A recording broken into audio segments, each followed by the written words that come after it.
Mubarak for you is my prayer. Mubarak for you is my prayer. May you keep ascending success stair. Mubarak for you is my prayer. May you keep ascending success stair. الحمد لله رب العالمين والصلاة والسلام على سيد المرسلين أما بعد فأعوذ بالله من الشيطان الرجيم بسم الله الرحمن الرحيم الصلاة والسلام عليك يا رسول الله وعلى آلك وأصحابك يا حبيب الله الصلاة والسلام عليك يا نبي الله وعلى آلك وأصحابك يا نور اللہ. میٹھے میٹھے اسلامی بھائیوں اور اسلامی بہنوں، الحمدللہ عز وجل خالق کائنات جل جلالہ کی زمین پر عشق رسول صلی اللہ تعالی علیہ وآلہ وسلم کا مدنی جام تقسیم کرنے والے ایسے مرد کامل اب بھی موجود ہیں جو فیشن کی آفت میں گرفتار لوگوں کو پیارے مصطفیٰ صلی اللہ تعالی علیہ وآلہ وسلم کی سنت کریمہ کا اسیر بنانے کے خواہاں ہیں. یہ اللہ عز و جل کا خاص کرم ہے کہ اس نے ہمیں اس پرفتن دور میں تبلیغ قرآن و سنت کی عالمگیر غیر سیاسی تحریک دعوت اسلامی کا مدنی ماحول اور شیخ طریقت امیر اہل سنت ابو بلال حضرت علامہ مولانا محمد الیاس اطوار قادری رضوی دامت برکاتہم العالیہ جیسے ولی کامل کی صحبت باثر سے نوازا.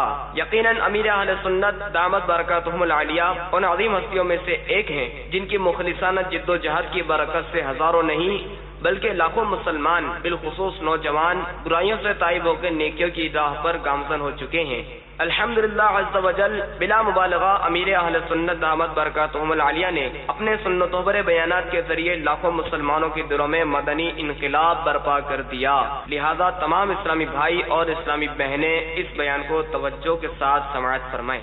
الحمدللہ رب العالمین والصلاة والسلام علی سید المرسلین. اما بعد فاعوذ باللہ من الشیطان الرجیم. بسم اللہ الرحمن الرحیم. الصلاة والسلام علیک یا رسول اللہ وعلی آلک واصحابک یا حبیب اللہ. الصلاة والسلام علیک یا نبی اللہ وعلی آلک واصحابک یا نور اللہ.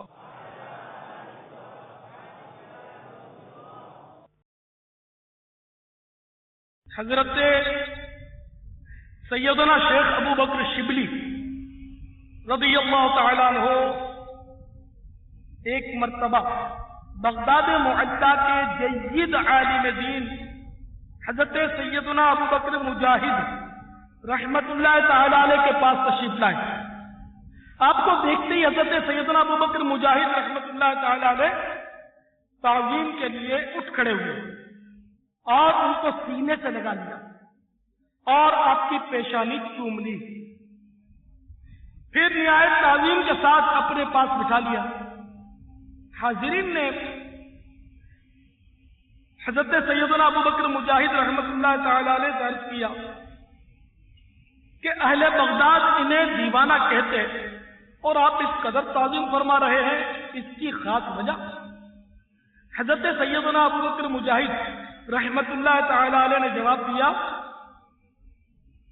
الحمدللہ آج رات میں نے یہ ایمان افروز خواب دیکھا کہ حضرت سیدنا ابو بکر شبلی رحمت اللہ تعالی علیہ بارگاہ رسالت میں حاضر ہوئے تو سرکار دو عالم نور مجسم شاہ بنی آدم رسول محتشم صلی اللہ تعالی علیہ وآلہ وسلم انہیں دیکھ کر کھڑے ہوئے اور ان کو سینے سے لگا لیا اور پیشانی کو بوسہ دے کر اپنے پہلو میں بٹھا لیا. میں نے عرض کیا یا رسول اللہ عز و جل و صلی اللہ تعالی علیہ وآلہ وسلم، شبلی پر اس قدر شفقت کی وجہ؟ اللہ کے محبوب دانائے غیوب منزہ عن العیوب عز و جل و صلی اللہ تعالی علیہ وآلہ وسلم نے غیب کی خبر دیتے ہوئے فرمایا کہ یہ ہر نماز کے بعد سورہ توبہ کی آیت نمبر 128 پڑھتے ہیں اور وہ آیت یہ ہے: لقد جاءكم رسول من انفسكم عزيز عليه ما عنتم حريص عليكم بالمؤمنين رؤوف رحيم. اور اس کے بعد مجھ پر درود پاک بھیجتے ہیں. صلو علی الحبیب. حضرت سیدنا ابو سعید خدری رضی اللہ تعالیٰ عنہ سے روایت ہے، حضرت سیدنا اسید بن حضیر رضی اللہ تعالیٰ عنہ فرماتے ہیں، میں رات کے وقت سورۃ البقرہ کی تلاوت میں مشغول تھا. میرا گھوڑا جو قریب ہی بندھا ہوا تھا وہ یکایک بےتاب ہو کر گھومنے لگا. پھر میں خاموش ہوا تو گھوڑا بھی ٹھہر گیا. میں نے پھر تلاوت شروع کی تو گھوڑا پھر گھومنے لگا. اب میں پڑھنے سے رک گیا کیونکہ میرا چھوٹا مدنی منا یحییٰ گھوڑے کے قریب تھا، اس لیے مجھے اندیشہ ہوا کہ کہیں گھوڑا اسے ایذا نہ پہنچا دے. میں نے اپنے مدنی منڈے کو وہاں سے اٹھا لیا. پھر جو ہی اپنا سر آسمان کی طرف اٹھایا تو کیا دیکھتا ہوں کہ ایک چھپر جیسا قائم ہے اور اس میں چراغ سے روشن ہے. پھر میں صبح کو سرکار مدینہ صلی اللہ تعالی علیہ وسلم کی بارگاہ بیکس پناہ میں حاضر ہوا اور یہ واقعہ بیان کیا. تو میٹھے میٹھے آقا مدینے والے مصطفیٰ صلی اللہ تعالی علیہ وسلم نے ارشاد فرمایا: اے ابن حذیر پڑھو. میں نے عرض کیا: یا رسول اللہ عز و جل و صلی اللہ تعالی علیہ وسلم، مجھے ڈر لگا کہ گھوڑا کہیں یحییٰ کو کچل نہ دے، کیونکہ وہ اس گھوڑے کے قریب ہی تھا. پھر یحییٰ کے پاس میں آیا اور یوں ہی اپنا سر اٹھا کر آسمان کی طرف دیکھا تو کیا دیکھتا ہوں کہ ایک چھپر کی طرح ہے، اس میں چراغ سے روشن ہے. میں تو گھبرا کر گھر سے باہر نکل گیا تاکہ میں اسے دیکھ نہ سکوں. میں اس کو برداشت نہیں کر پایا، اس کی تجلی کو. تو اللہ کے محبوب دانا غیوب منزہ عن العیوب عز و جل و صلی اللہ تعالی علیہ وسلم نے فرمایا، بلکہ غیب کی خبر دیتے ہوئے ارشاد ہوا: تمہیں معلوم بھی ہے وہ کیا تھا؟ عرض کیا نہیں.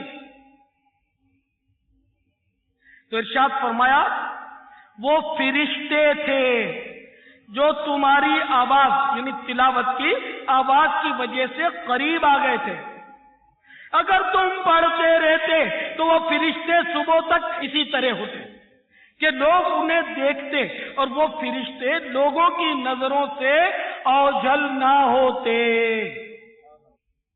تو میٹھے میٹھے اور پیارے پیارے اسلامی بھائیوں، دیکھا آپ نے جب حضرت سیدنا اسید رضی اللہ تعالیٰ عنہ تلاوت کرتے تھے اس وقت اس کثرت کے ساتھ فرشتوں کا نزول ہو رہا تھا کہ زمین و آسمان کے درمیان ایک بہت بڑا سائبان سا بن گیا تھا اور اس کے اندر ان فرشتوں کے نورانی چہرے روشن چراغوں کی طرح جگمگا رہے تھے. یہ پرکیف منظر گھوڑے کو بھی نظر آ رہا تھا جس کی وجہ سے وہ اچھل کود کر رہا تھا. جب آپ رضی اللہ تعالیٰ عنہ تلاوت موقوف فرماتے تو وہ مدنی منظر نگاہوں سے اوجھل ہو جاتا. اگر آپ رضی اللہ تعالیٰ عنہ صبح تک تلاوت جاری رکھتے تو اس مدنی منظر کا سبھی لوگ نظارہ کر لیتے. اس حدیث پاک سے سورۃ البقرہ کی خصوصیات، سورۃ البقرہ کی خصوصاً رات میں تلاوت کرنے کی فضیلت بھی معلوم ہوئی. بعض روایات سے پتہ چلتا ہے کہ حضرت سیدنا اسید رضی اللہ تعالیٰ عنہ انتہائی خوش الحان قاری تھے اور اس وقت آپ رضی اللہ تعالیٰ عنہ خوش آوازی کے ساتھ قراءت فرما رہے تھے. تو میٹھے میٹھے اور پیارے پیارے اسلامی بھائیوں، سب یہ ان کے اخلاص کی برکتیں تھیں. انہیں نہ ایکو ساؤنڈ کی ضرورت تھی کہ صاحب ایکو ساؤنڈ ہو، بہت بڑا مجمع ہو، سبحان اللہ مرحبا کی صدائیں بلند ہو رہی ہوں تو کان پر 2 ہاتھ رکھ کر قاری صاحب مطلب یہ دیکھے تجوید کے جتنے بھی قواعد جانتے ان سب کا مظاہرہ اسٹیج پر کر رہے ہوں. کوئی منچ نہیں تھا، کوئی واہ واہ سبحان اللہ کہنے والے نہیں تھے، صرف تنہا رات کی تنہائی میں وہ پڑھ رہے تھے جس کا کلام ہے وہ رب العالمین رب الانام سن رہا تھا. اخلاص، تو ان کے اخلاص کی برکت سے سکینہ نازل ہو رہا تھا، رحمت کے فرشتے اتر رہے تھے. تو عمل وہی مقبول ہوتا ہے جس میں اخلاص ہو، اور برکتوں کا ظہور اسی وقت ہوتا ہے جبکہ کوئی عمل اخلاص کے ساتھ کیا جائے، اللہ کے لیے کیا جائے. طالب العلم کو چاہیے کہ وہ اللہ کے لیے پڑھے، پڑھانے والے کو چاہیے کہ وہ اللہ کے لیے پڑھائے، پڑھوانے والے ماں باپ کو چاہیے کہ وہ بھی اللہ کے لیے پڑھوائیں. جب تو مطلب اس کی برکتیں حاصل ہوں گی. اگر دنیاوی غرض و غایت ہے، دنیاوی مقصد ہے، تو پھر اس کی برکتیں حاصل نہیں ہوں گی. اس میں شاید قاری صاحبان سوچ میں پڑ گئے ہوں گے کہ ہم تو تنخواہ لے کر پڑھاتے ہیں تو کیا ہم برکت سے محروم رہیں گے؟ یہ سوال تو اٹھے گا ذہن میں، اٹھنا بھی چاہیے. جسے بہار شریعت میں مؤذن صاحب کے لیے لکھا ہے کہ وہ اذان کے جو فضائل ہیں ان کو اسی صورت میں حاصل ہوں گے جبکہ وہ تنخواہ نہ لیں. امام صاحب کا بھی یہی لکھا ہے کہ اگر وہ امامت کی اجرت اگرچہ جائز ہے، مؤذن کی اجرت جائز ہے، امام کی تنخواہ جائز ہے، قاری صاحب کی تنخواہ جائز ہے، انہیں جو پڑھاتے ہیں استادوں کی تنخواہیں جائز ہیں. پہلے تعلیم قرآن کی اجرت شرعاً ممنوع تھی، اسی طرح امامت اور مؤذنی کی بھی شرعاً اجرت جائز نہیں تھی. لیکن متأخرین نے جب لوگوں میں سستی ملاحظہ فرمائی تو شریعت سے ہی مسائل استنباط کیے اور اجرت یعنی تنخواہ لینے کی اجازت دی اور اس کے جواز کا فتویٰ جاری فرمایا. لیکن اب بھی وہ بات تو باقی ہے کہ جس کا عمل ہو بے غرض اس کی جزا کچھ اور ہے.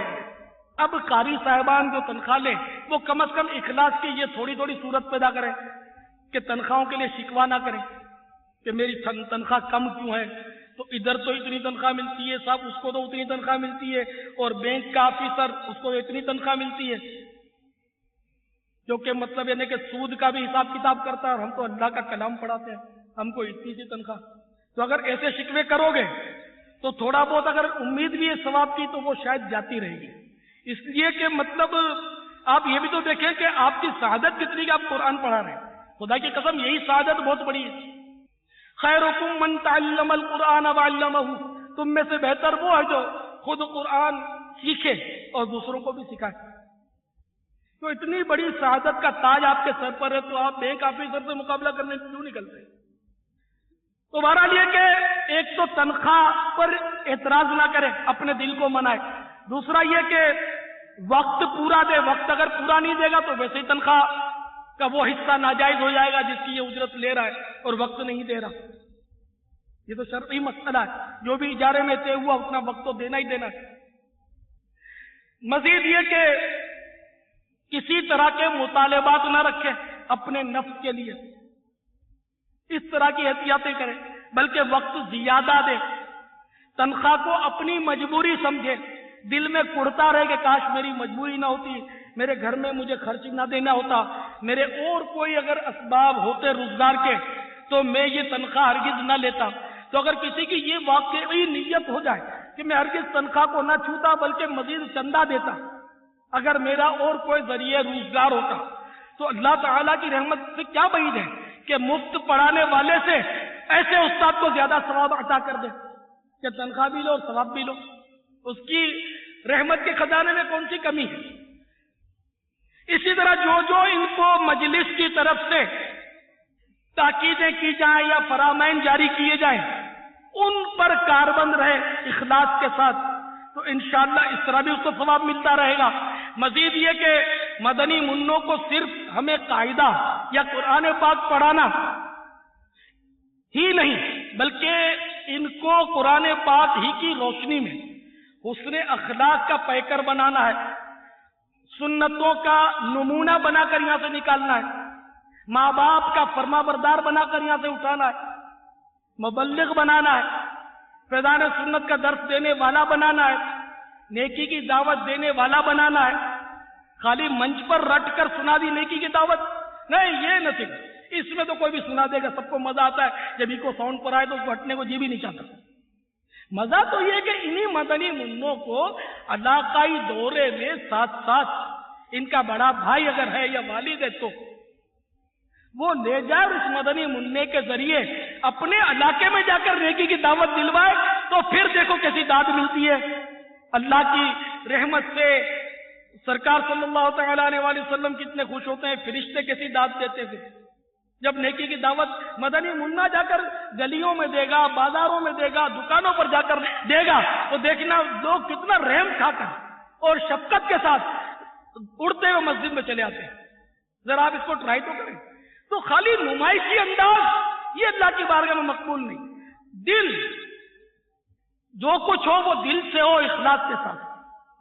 اب جیسے کہ کوئی عیسائی بھائی ہے، وہ مقابلے میں اول آنے کے لیے قرات کی خوب مشق کرتا ہے، اور اس لیے اس کی کوشش ہے کہ بس میں کسی طرح بھی اول میرا انعام مل جائے مجھے، اور مجھے تمغہ حاصل ہو جائے۔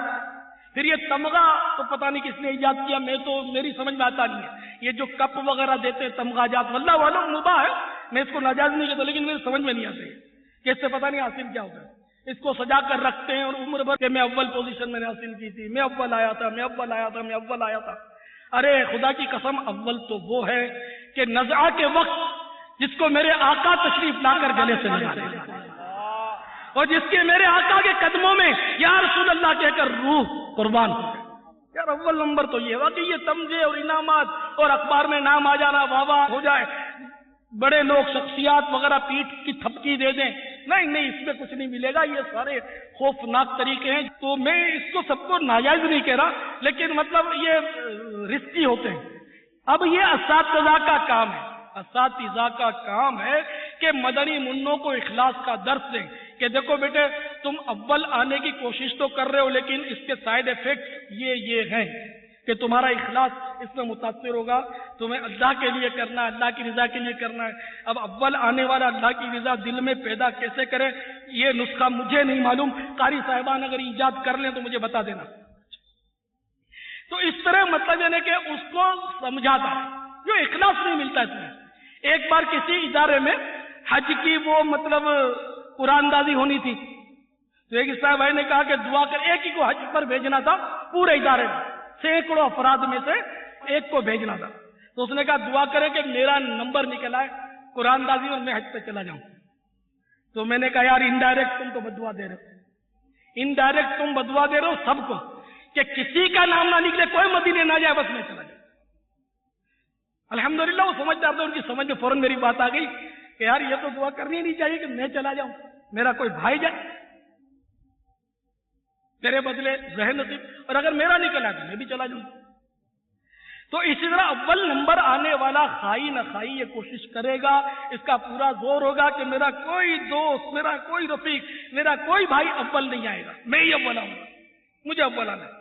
اول تو اول ہی ہوتا نا، ایک ہوتا ہے، 150 اسلائی بھائی تو اول نمبر آتے نہیں۔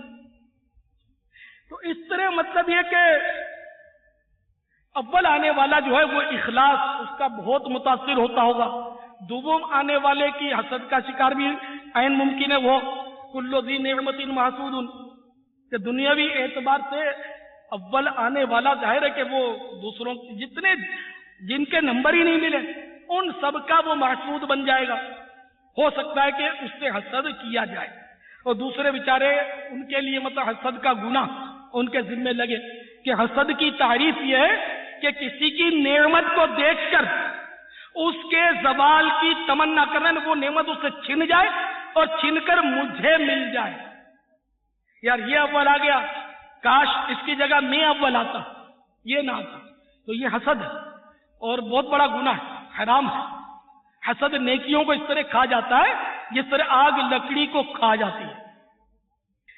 تو بہرحال یہ کہ تمغہ یا انعام پانے کے لیے، حسن قراءت کا سکہ جمانے کے لیے، داد و تحسین کی صدائیں بلند کروانے کے لیے نہیں، نیز ایکو ساؤنڈ اور اجتماع کی کثرت و قلت کی پرواہ کیے بغیر، بلکہ تنہائی میں بھی، جیسا کہ حضرت سیدنا اسید رضی اللہ تعالی عنہ اکیلے میں تلاوت فرما رہے تھے، تو اخلاص کے ساتھ محض اللہ عز و جل کی رضا کی خاطر قواعد تجوید کی رعایت کرتے ہوئے عمدہ انداز میں قرآن پاک کی جو کوئی تلاوت کرتا ہے، اللہ رب العزت اس پر خصوصی عنایت کرتا اور اس کو عظیم ثواب مرحمت فرماتا ہے. باقی آواز اچھی ہونا یہ اس میں اپنا کمال نہیں ہوتا، یہ اللہ تعالی کا عطیہ ہے. تو چاہے سب کے سامنے ہو چاہے تنہائی میں ہو، تجوید کے قواعد کی رعایت کرتے ہوئے نماز میں بھی یا نجی طور پر بھی تلاوت کرنی چاہیے. یہ نہیں کہ امام صاحب جب مصلی پر ہوں تو بڑی مطلب ہے کہ تجوید کے قواعد کی رعایت فرما رہے ہیں کہ لوگ سمجھیں کہ بھائی بہت ہی منجھے ہوئے قاری صاحب ہے. نہیں صاحب، یہ تو زینت القراء ہے کہ قواعد بھی اچھے جانتے ہیں اور اتباع سے آواز بھی اچھی ہے. اچھا، پھر اگر مجمع کثیر ہو تو قراءت کے قواعد کا مزید لحاظ رکھیں. جتنا اجتماع کثیر ہو اتنا قراءت کو مزید بنائے، سنوارے، سجائے.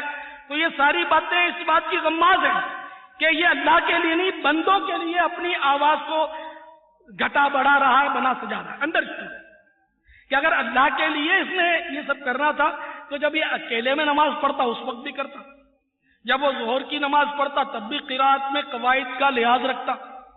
سری نماز میں بے شک کسی کو آواز نہ جائے بلکہ نہیں جانی چاہیے، واجب یہی ہے کہ مطلب یعنی کہ ظہر کی جیسے فرض ہے تو وہ سری قراءت ہوتی ہے، اس میں آواز نہ جائے. لیکن تجوید کے قواعد اب بھی اس پر اسی طرح نافذ ہیں جس طرح مطلب عشاء کی نماز میں تھے یا فجر کی نماز میں جب عوام سن رہی تھی، یا مخصوص رکوعات اور سورتیں یہ عوام کے سامنے تو پڑھیں بنا سجا کر، لیکن اکیلے میں پڑھے تو پھٹافٹ تو جا میں آتا ہوں رکوع سجدے ہو رہے. تو یہ اللہ کے لیے پڑھنا کہاں ہوا؟ ریاکاری کی علامات میں سے ایک علامت یہ بھی ہے کہ جب بندے دیکھ رہے ہوں، لوگوں کے سامنے کوئی عمل ظاہر ہو رہا ہو تو اس عمل میں خوب بناوٹ سجاوٹ ہو یا وہ عمل ہو، اور اکیلے میں کرے تو سستی کرے. یہ تو ریاکاری کی علامات میں. تو اللہ تبارک و تعالی ہمیں اخلاص نصیب فرمائے. تو میٹھے میٹھے اسلامی بھائیو، دعوت اسلامی تو ہمیں سکھاتی ہے کہ ہمیں مطلب اللہ کو کیسے راضی کرنا ہے، اس کے پیارے محبوب صلی اللہ تعالی علیہ وآلہ وسلم کی رضا کیسے پانا ہے، یہ سیکھ رہے ہیں. تو اس لیے مطلب بھرپور کوشش کی جائے ہر عمل میں کہ یہ عمل جو میں کر رہا ہوں یہ کیوں کر رہا ہوں، اللہ کے لیے کر رہا ہوں یا نہیں. تو ہر عمل اللہ کے لیے ہو، اللہ کرے ایسا ذہن بن جائے. اب جیسے میں نے عرض کیا کہ ہم سب کے سامنے جب قراءت کریں تو کانوں پہ ہاتھ رکھ کر اور بڑے قواعد کی رعایت کے ساتھ، حالانکہ جو سن رہے ہیں وہ قراءت نہیں جانتے. عوام الناس قراءت کے قواعد یا تجوید وغیرہ عموماً نہیں جانتے. بعض قاری صاحبان ہوتے موجود تو وہ جانتے ہوتے، لیکن عوام کے سامنے وہ لگے ہوئے ہیں اور پھر اکیلے میں نہیں پڑھتے. اگر عوام کے سامنے جس طرح پڑھ رہے ہیں اس طرح ظاہر نصیب اکیلے میں بھی پڑھ رہے ہیں. جیسے کہ سیدنا اسید بن حضیر رضی اللہ تعالیٰ عنہ کی روایت اکیلے کی ہے، عوام کے سامنے پڑھنے کی کوئی روایت میری نظر سے نہیں گزری. تو وہ حضرات اخلاص کا مجسمہ تھے، اخلاص کا پیکر تھے. تو میرے آقا میٹھے میٹھے مصطفیٰ صلی اللہ تعالی علیہ وآلہ وسلم نے اچھی آواز کے ساتھ پڑھنے کا حکم دیا ہے، لیکن مجمع کی قید نہیں لگائی، اجتماع کی قید نہیں لگائی، ایکو ساؤنڈ کی قید نہیں لگائی. مقصد یہ کہ جہاں جہاں اللہ سنتا ہے وہاں آواز کو زینت دو، اور یقیناً اللہ تعالی ہم جہاں بھی پڑھیں گے وہاں سنے گا. تو جب بھی پڑھو تو مطلب اپنی آواز کو زینت دو. چنانچہ حدیث پاک ابن ماجہ شریف کی حدیث جلد 2 حدیث نمبر 1342 زین القرآن باصواتکم، یعنی قرآن پاک کو اپنی آوازوں سے زینت دو. اے کاش کہ دل میں اتر جائے میری بات. قرآن پاک پڑھنے کا مقصد، سبحان اللہ، قرآن پاک پڑھنے کا مقصد خدا کی قسم یہ نہیں کہ فن قرات کا مظاہرہ کیا جائے.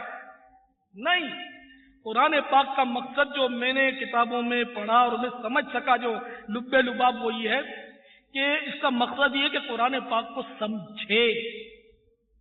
بے شک صرف پڑھے جانے کا ثواب تو ہے، لیکن اصل مقصد سمجھے. اب ہم عربی تو جانتے نہیں، سمجھیں کیسے؟ تو اللہ تعالی میرے آقا اعلی حضرت امام اہل سنت عظیم البرکت عظیم المرتبت پروانہ شمع رسالت مجدد دین و ملت مولانا شاہ احمد رضا خان علیہ رحمت الرحمان کے مزار پر انوار پر کروڑ رحمتیں نازل فرمائیں. انہوں نے عربی کا اردو میں ترجمہ بنام کنز الایمان ہمیں عطا کر دیا. اردو جاننے والوں کے لیے یہ عظیم الشان نعمت مل گئی. پھر اللہ تعالی صدر الافاضل حضرت علامہ مولانا سید محمد نعیم الدین مراد آبادی رحمت اللہ تعالی علیہ کی قبر انور پر کروڑ رحمتوں کا نزول کرے. انہوں نے اس کی تفسیر بنام خزائن العرفان ہمیں عطا کر دی. اللہ تبارک و تعالی مفسر شہیر مفتی احمد یار خان نعیمی رحمت اللہ تعالی علیہ کے مزار پر انوار پر بھی کروڑ رحمتیں نازل فرمائے کہ انہوں نے اعلی حضرت رضی اللہ تعالیٰ عنہ کے ترجمہ کنز الایمان کی آسان لفظوں میں تفسیر بنام نور العرفان ہمیں عطا فرما دی. ہم کھول کر دیکھیں تو یقین مانے اصل مقصد پڑھنے کا اس کو سمجھنا. تو ہم عربی نہیں سمجھتے نہ صحیح، ہم اردو اگر سمجھ لیتے ہیں الحمدللہ اکثریت ہماری سمجھتی ہے. تو آپ کو مطلب یہ عرض کروں کہ مدنی انعامات کا تقریباً سبھی کو معلوم ہوگا. مدنی انعامات میں سے ایک انعام تو بہت آسان انعام آپ کی خدمت میں پیش کر رہا ہوں کہ روزانہ اگر آپ زیادہ نہیں پڑھ سکتے نہ صحیح، صرف 3 آیتیں، ایک رکوع پڑھے بہت اچھا، ورنہ کم از کم 3 آیتیں کنز الایمان سے ترجمہ پڑھے اور اس کی تفسیر خزائن العرفان سے یا نور العرفان سے پڑھے. صرف 3 آیتیں، چند منٹ لگیں گے اور روز پڑھیں. اور یہ مدنی انعام خانے میں لکھتے رہیں. آپ شروع تو کریں اور سورہ فاتحہ سے شروع کر کے والناس تک آخر تک ختم کرنے کا عزم کریں. تو انشاءاللہ آہستہ آہستہ یہ ختم ہوتا جائے گا. اپنے پاس پین رکھیں یا فلوریسنٹ مارکر رکھیں اور اس سے ہائی لائٹ کرتے رہیں جو آپ کو عبارت زیادہ مطلب ہوتی نا اپنی طبیعت کے حساب سے کہ یہ عبارت سبحان اللہ بھائی بڑی فضیلت ہے، تو اس کو ہائی لائٹ کر دیا کہ پھر کھولیں گے پھر وہ آپ کو آسانی سے مل جائے گی. تو یہ آپ پڑھیں تو انشاءاللہ آپ کو اور اللہ رسول سے محبت بڑھے گی کہ سبحان اللہ یہ بھی فرمایا یہ بھی فرمایا یہ بھی فرمایا. واہ واہ واہ، میرا یہ مسئلہ حل ہو گیا، میرا وہ مسئلہ حل ہو گیا، اللہ میرے عقیدے کا اتنا بڑا مسئلہ حل ہو گیا کہ مجھے ایک بار یہ وسوسہ شیطان نے ڈال دیا تھا کہ علم غیب یوں تو یوں.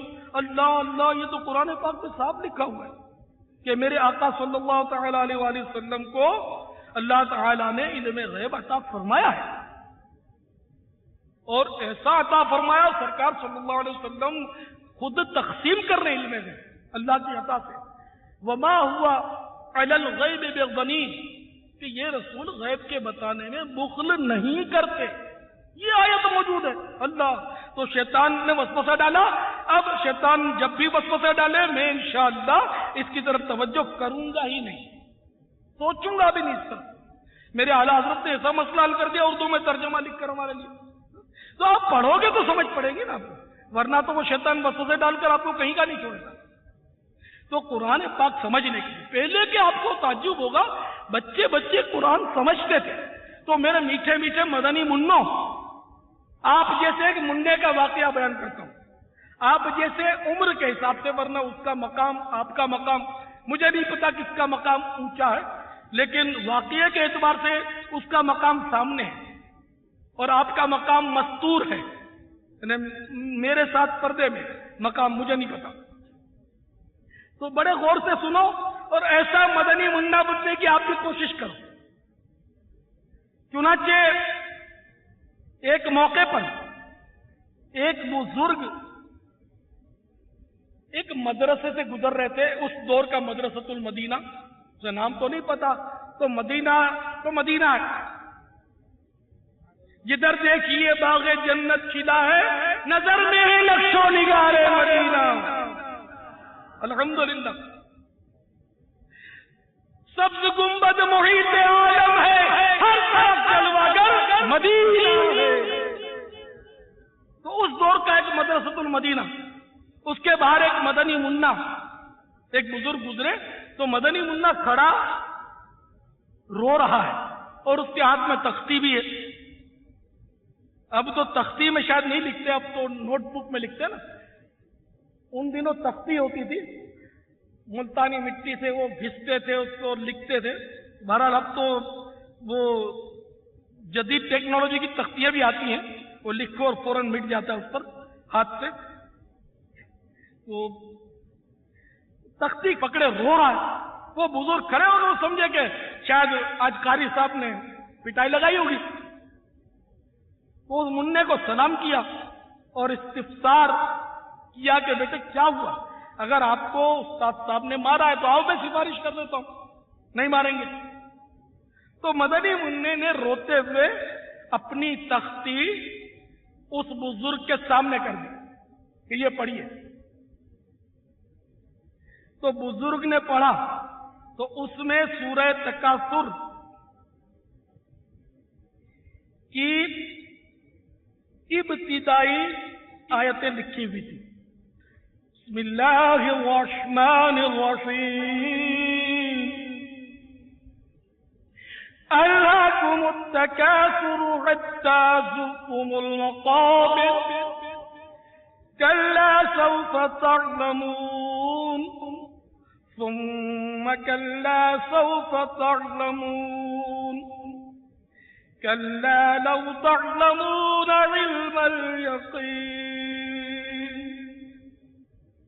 میرے آقا نعمت امام اہل سنت عظیم البرکت عظیم المرتبت پروانہ شمع رسالت مجدد دین و ملت باعث خیر و برکت عالم شریعت پروانہ شمع بزم رسالت پیر طریقت ولی نعمت مولانا شاہ احمد رضا خان علیہ رحمت الرحمن اس کا ترجمہ یوں کرتے ہیں: تمہیں غافل رکھا مال کی زیادہ طلبی نے، یہاں تک کہ تم نے قبروں کا منہ دیکھا.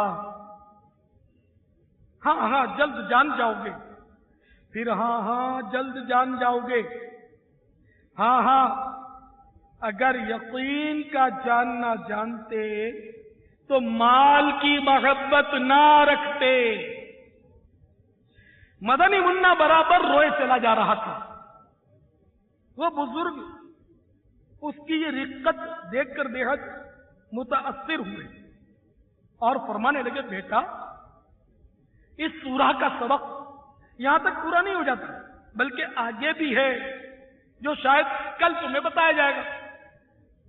یہ کہتے ہوئے انہوں نے، اس بزرگ نے، سورۃ التکاثر کی بقیہ آیات کریمہ بھی سنا دی جو یہ ہیں: لَتَرَوُنَّ الْجَحِيمَ ثُمَّ لَتَرَوُنَّهَا عَيْنَ الْيَقِينِ ثُمَّ لَتُسْأَلُنَّ يَوْمَئِذٍ عَنِ النَّعِيمِ.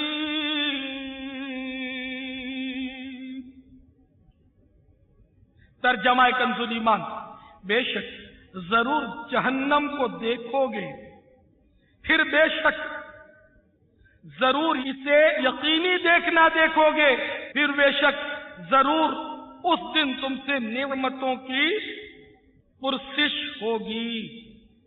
مدنی منا جہنم کا ہولناک تذکرہ سن کر تھرا اٹھا، کانپتا ہوا گرا اور تڑپنے لگا اور پچھاڑے کھا کھا کر ٹھنڈا ہو گیا۔ اس کی روح قفس عنصری سے پرواز کر گئی۔ اس کا استاد لپک کر آیا اور اس نے اس بزرگ کو پکڑ لیا۔ لوگ اکٹھے ہو گئے، مرحوم مدنی منع کے ماں باپ بھی پہنچ گئے۔ قتل کا الزام عائد کر کے ان بزرگ کو قاضی کی عدالت میں پیش کر دیا گیا۔ تو پہلے کے قاضی کے لیے عالم ہونا شرط ہوتا تھا، عالم بھی عام عالم نہیں، بہت بڑا علامہ ہوا کرتا تھا قاضی۔ تو وہ قاضی صاحب بھی بہت بڑے عالم اور خدا ترس بزرگ تھے، عقل سلیم رکھنے والے تھے۔ تو انہوں نے قانون کے مطابق ان کو بزرگ کو صفائی کا موقع دیا کہ آپ بھی فرمائیے صفائی میں، یہ لوگ آپ پر اس مدنی منع کے قتل کا الزام دھرتے ہیں۔ تو اس بزرگ نے ساری داستان سنا دی کہ ایسی ایسی باتیں، میں نے تو قرآن کی آیتیں پڑھی، اس پر یہ مدنی منا جو تھا خوف خدا کی وجہ سے فوت ہو گیا۔ تو قاضی صاحب یہ سن کر سمجھ گئے اور انہوں نے یہ فیصلہ دیا کہ یہ مدنی منا بہت سعادت مند تھا، خوش نصیب تھا، اور خوف الہی عز و جل کی تلوار سے یہ شہید ہوا ہے، اس کو کسی نے قتل نہیں کیا، اور ان بزرگ کو باعزت بری کر دیا گیا رحمت اللہ تعالی علیہما۔ تو میرے میٹھے میٹھے اور پیارے پیارے اسلامی بھائیوں اور میرے میٹھے میٹھے مدنی منوں، آپ نے دیکھا وہ مدنی منا کتنا خوش نصیب تھا، خدا کی قسم۔ مدنی منع کے خوف خدا پر فدا، سنتے ہی آیتیں ڈھیر جو ہو گیا، کاش مل جائے مجھ کو بھی ایسی دلا، میرے مرنے کا باعث ہو خوف خدا۔ تو یہ ہے قرآن پڑھنا اور قرآن سمجھنا۔ اس مدنی منع کو جس بزرگ نے قرآن سنایا، کوئی کو ساؤنڈ نہیں تھا، کوئی مجمع نہیں تھا، واہ واہ اور سبحان اللہ اور مرحبا کی صدائیں اور داد و تحسین کی آوازیں اور انعامات اور تمغے اور کپ ایوارڈ اور کچھ بھی نہیں تھے۔ ایک دل کی آواز تھی، جو بات دل سے نکلتی ہے اثر رکھتی ہے، پر نہیں طاقت پرواز مگر رکھتی ہے۔ تو وہ اس دور کا بچہ قرآن دان تھا۔ افسوس کہ ہم قرآن کو سمجھ نہیں پاتے، اور جو ہم عربی، جو ہم میں سے جانتے بھی عربی، ان میں بھی وہ رقت اب نہیں پائی جاتی جو پہلے دور میں رقت تھی۔ اور اس رقت کا رونے کا مقام یہ ہے، اللہ اور رسول کو تلاوت قرآن میں رونا بہت پسند ہے۔ ہاں آپ کو تعجب ہوگا کہ میرے آقا صلی اللہ تعالی علیہ وسلم رونے کی ترغیب دلاتے تھے کہ رو۔ چنانچہ در منصور میں جلد 6 صفحہ نمبر 387 اور نوادر الاصول میں بھی یہ روایت ہے، در منصور میں بھی ہے، شعوب الایمان میں بھی ہے کہ حضرت سیدنا جریر بن عبداللہ رضی اللہ تعالیٰ عنہ اس کے راوی ہیں، فرماتے ہیں نبیوں کے سرور مدینے کی تاجور محبوب رب اکبر آمینہ کے دل بر صلی اللہ تعالیٰ علیہ وآلہ وسلم نے ہم سے فرمایا، میں تمہارے سامنے سورۃ التکاثر پڑھتا ہوں، تم میں سے جو روئے گا وہ جنت میں داخل ہوگا۔ یہاں کھیکی کر کے ہنسنے والوں کی پذیرائی نہیں ہے، مرحبا کی داد پر پھولنے والے اور تمغے لینے والوں کی پذیرائی نہیں کی جا رہی، یہاں رونے والوں کو ایسا عظیم الشان تمغہ دیا جا رہا ہے، مالک جنت، ساقی کوثر، محبوب رب العزت جل جلالہ صلی اللہ تعالی علیہ وسلم جنت کی سند بانٹ رہے ہیں۔ کہ جو رونے والا ہے اور جنت لیتا جائے. چنانچہ میرے آقا صلی اللہ تعالی علیہ وآلہ وسلم فرما رہے ہیں میں تمہارے سامنے سورۃ التکاثر پڑھتا ہوں, تم میں سے جو روئے گا وہ جنت میں داخل ہوگا. چنانچہ میرے میٹھے میٹھے آقا مدینے والے مصطفیٰ صلی اللہ تعالی علیہ وآلہ وسلم نے اسے پڑھا, سورۃ تکاثر کی تلاوت فرمائی. ہم میں سے کچھ تو روئے اور کچھ نہ روئے. تو جو نہیں رو سکے تھے ان کو تشویش ہوئی, ارے ہم تو رہ گئے, جنت تو رونے والوں کو ملے گی. ان کو اتنا جذبہ تھا, ہم میں سے تو شاید کوئی بھی نہ روئے. ان کو اتنا جذبہ تھا کہ ارے ہم تو رونے سے رہ گئے, جو روئے وہ تو جنت پا گئے, ہمارا کیا بنے. تو انہوں نے بارگاہ رسالت میں عرض کیا یا رسول اللہ عز و جل و صلی اللہ تعالی علیہ وآلہ وسلم, ہم نے رونے کی کوشش تو کی مگر رو نہ سکے. تو سرکار صلی اللہ تعالی علیہ وآلہ وسلم نے ایک موقع اور عنایت فرمایا. اتنا پسند ہے رونا رلانا ہے. ایک موقع اور رہتے ہوئے ارشاد فرمایا میں تمہارے سامنے دوبارہ پڑھتا ہوں, جو روئے گا اس کے لیے جنت ہوگی اور جو نہ رو سکے وہ رونے کی سی شکل ہی بنا لے. سبحان اللہ. تو میٹھے میٹھے اور پیارے پیارے اسلامی بھائیوں, سورۃ التکاثر میں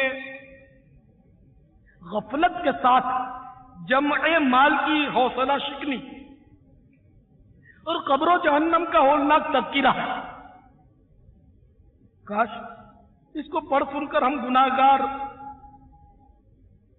بھی رو پڑا کریں, ہمیں بھی رونا آ جائے. اے کاش ایسی رقت اور سوز ہمیں بھی نصیب ہو جائے. ہمارے دل سخت ہو, گناہوں کا زنگ چڑھ گیا, گناہوں کا خول چڑھ گیا, دقت نہیں ملتی. دل سخت ہونے کے اسباب بہت سارے. سب سے بڑا سبب تو حرام روزی, روزی بالکل ستھری بہت مشکل ہو گئی ہے. اور بہت سارے اسباب ہیں جن میں بات چھوٹی چھوٹی باتیں ہیں جن میں ہم لوگ مبتلا ہیں. مثلا بغیر تعجب کے ہنسنا, بغیر ضرورت کے بولنا, فضول بات, جیسے ہم فضول گوئی بہت کرتے, پڑھ پڑھ ہم لوگ چلتی رہتی ہے. تو اس سے بھی دل سخت ہوتا ہے, فضول بولنے سے, فضول ہنسنے سے.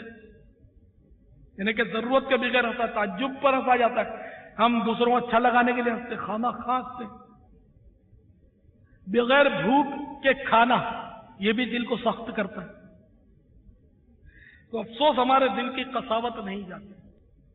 ہر جرم پہ جی چاہتا ہے پھوٹ کے رو, افسوس مگر دل کی قساوت نہیں جاتی. تو میرے میٹھے میٹھے آقا صلی اللہ تعالی علیہ وآلہ وسلم بھی خود بھی روتے تھے. ایسا روتے تھے کہ آواز آتی تھی جیسے ہنڈیا ابل رہی ہو. آپ نے دیکھا ہوگا آپ کی امی جب چولہے پر پتیلی چڑھاتی ہوگی اور آپ خوشبو کی وجہ سے مچلتے ہوں گے, امی جلدی پکاؤ, امی جلدی پکاؤ. امی بیچاری چولہے میں تو نہیں چلی جائے گی, پکاتے پکاتے کر دے گی. ہمارا ماحول یہ ہے کہ ہم کھانے پینے پر خوار ہیں. تو ہنڈیا جب ابلتی ہے تو اس کی جو آواز خطبت خطبت خطبت ہوتی ہے, تو میرے میٹھے میٹھے آقا صلی اللہ تعالی علیہ وآلہ وسلم جب روتے تھے تو آپ کے سینے بے کینہ سے اس طرح کی آواز نکلتی تھی جیسے ہنڈیا ابل رہی ہے. اس طرح میرے آقا روتے تھے. تو رونا بہت بڑی سعادت کی بات ہے. حضرت سیدنا یحییٰ رضی اللہ تعالیٰ عنہ بہت چھوٹے تھے, بچپن سے اتنا روتے تھے, اتنا روتے تھے کہ آپ کو حیرت ہوگی کہ ان کے جو گوشت تھا, آنسو بہ بہ کر آنسو میں ایک جلن سے ایک مادہ ہوتا ہے جو جلد کو جلاتا ہے. کبھی آپ زیادہ روئے ہو تو ہو سکتا ہے آپ کو اندازہ ہو کہ ہلکی ہلکی جلن مچتی ہے جہاں جہاں آنسو لگتا ہے. تو ان کی جلد گوشت سب جل گیا تھا, اور یہ سائیڈ کے جو دانت ہیں, جبڑے, یہ دانت جبڑا مطلب کٹ کے گڑے پڑ گئے تھے, آر پار سے دانت نظر آتے تھے, اتنا روتا تھا. تو یہ مطلب چھپانے کے لیے سیدنا یحییٰ علی نبینا علیہ الصلوۃ والسلام کی امی جان پشمینے کے کپڑے, یعنی کہ پشمینہ کے رکھتی تھی, پشمینہ موٹے موٹے کپڑے کی کچھ گڈی سی بنا کر تاکہ وہ نظر نہ آئے. تو تو وہ موٹے موٹے کپڑے تھے، وہ آنسوؤں سے بھیگ جاتے تھے، تو ان کی امی جان نچوڑتی تھی۔ ایک بار ان کے والد محترم حضرت سیدنا زکریا علی نبینا وعلیہ الصلوۃ والسلام